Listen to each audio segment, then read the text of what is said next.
This is how you can set up your Skool in just 20 minutes. Right off the bat, step one is you can't start alone, right? Before setting up anything, you have to have people in mind who can join as soon as you start, even if it's just 3 people, right? Because we're optimizing for a Skool which feels like a community on day one and not a ghost town, right? Skool is fundamentally a community hosting platform, and so we must therefore have a community when we get started on Skool. How we actually go about that, like tactically speaking, how do you get people into your Skool group on day one? Well, it helps to have a wait list, and these are all things that I have personal experience with. And so this works because it filters for serious people. If people are willing to pay in advance to take part in your community, then chances are they're going to pay as soon as it starts and they're going to stick around. So in order to have people ready to join on day one, how do you actually build up these wait lists? How do you actually collect people in advance before starting your group? Well, that's going to come mainly from a social media audience, at least in my experience. I've worked with a YouTuber by the name of Cal Ram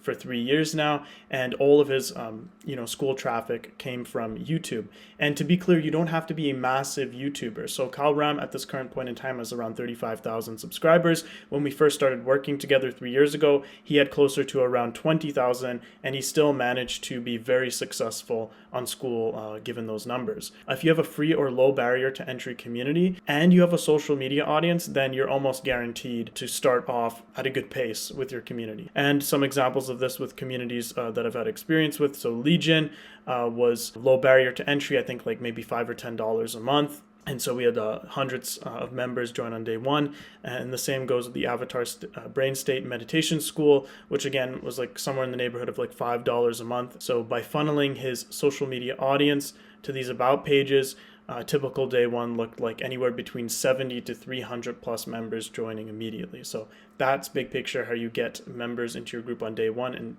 kickstart this community that you have in mind. And so getting your first members into Skool, all said and done, takes around like 10 minutes, right? You either send them to your Skool about page via a call to action in your content, which shouldn't take more than a few seconds. Maybe you're not actually inviting them via social media. Maybe you're just inviting them because you have their emails. Maybe you have a newsletter or something like that, in which case you could just do a bulk CSV import with your leads' email addresses and then invite them into your group that way. That's how you can get your first few members in really quickly. Real quick, if you're starting a Skool, I've put my affiliate link in the pinned comment and description of this video. If you use it, I'll send you my launch checklist, and you could book a free setup consult with me. Once those members are already in, you want to activate them, and you activate them through onboarding. Basically, once a member joins, the question is, what do they do next? That's what they're asking in their head, right? What am I doing here? What do I do next? What is the roadmap, right? And so your goal with onboarding these members that you've just brought into your group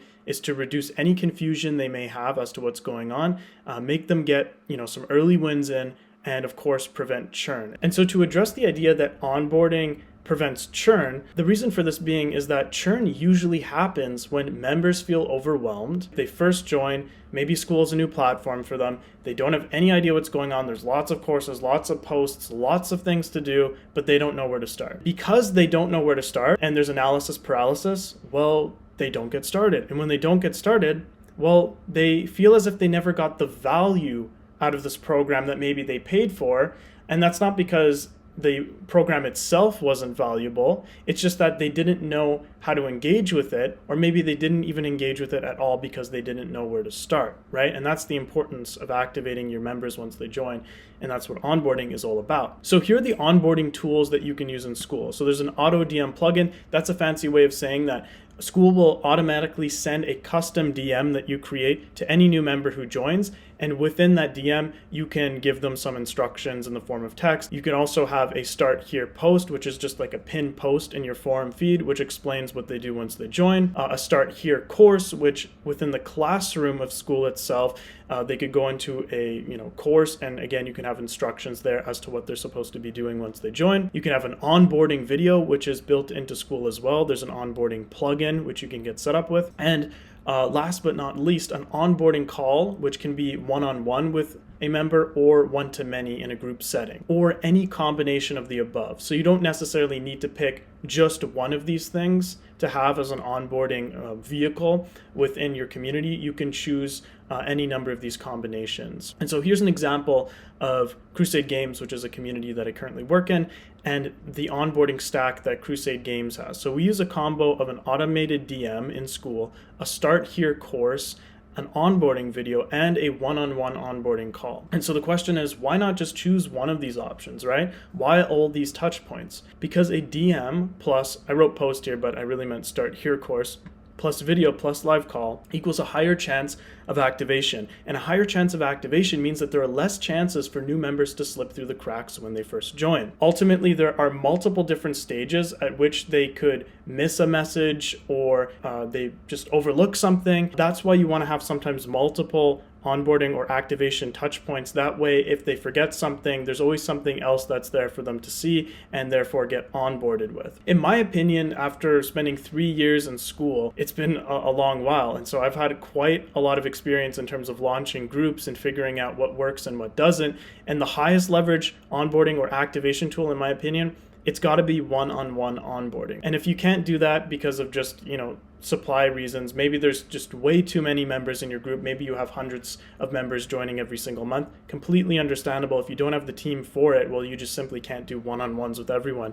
Otherwise, you'd have no time, right? In that case, you could do group onboarding instead. So maybe you're just, speaking to, several people, maybe a dozen people, and so forth. In terms of what I've seen in my experience, one-on-one onboarding is the highest leverage activation tool because you get to speak with the member live. You get to answer any of the questions they have live. You could walk them through your group and what it is that you want to do with them live on call. And in terms of getting that set up, this highest leverage form of onboarding, which are these one-on-one calls or one-to-many calls, is as simple as 5 minutes. You're just putting a Calendly link, for instance, in your automated DM. So they join your group, they get that automated DM from Skool, and there's a link to book that call with you. Very simple, takes 5 minutes to do. Step number 3, so you've got your members, they've joined your group, you've onboarded them. Well, now you want to fast track that sense and that feeling of community. So you want to create that initial spark of connection using live calls. And again, in my experience, I've seen that above all else, live calls are the fastest method to create this level of connection between your members. And I even have a list here of the quote unquote best to worst activities for stimulating connection on a fast speed or fast rate rather within your Skool group. So number 1, the king has got to be live in real life, like events, like actually you meeting up with your group in person. Of course, nothing's going to beat in-person events. But then number 2, live online, as in like Skool or Zoom calls.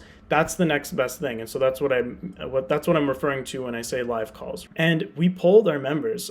So Cal, this YouTuber called Cal, and we run a bunch of groups, and we polled our members. And it turns out the group calls were the number 1 most enjoyed feature, with 25% of members picking those calls as the top feature. And you can actually see the result here, right? So there are some runner-ups, but ultimately this is what it boils down to, is that everyone, or most people, a quarter of the people chose that as their most favorite feature in the group. So I would not sleep on the idea of having live calls within your community. And in terms of getting that all set up, that'll take 5 minutes, really easy. In Skool, you just go to your calendar and you create your first event. It takes a matter of seconds, but yet it's so high leverage and your members will love it. And so all said and done, that's a 20-minute setup as promised. Again, if you're starting a Skool, I put my affiliate link in the pinned comment as well as the description of this video. If you use it, I'll send you my launch checklist and you'll be able to book a free setup consult with me.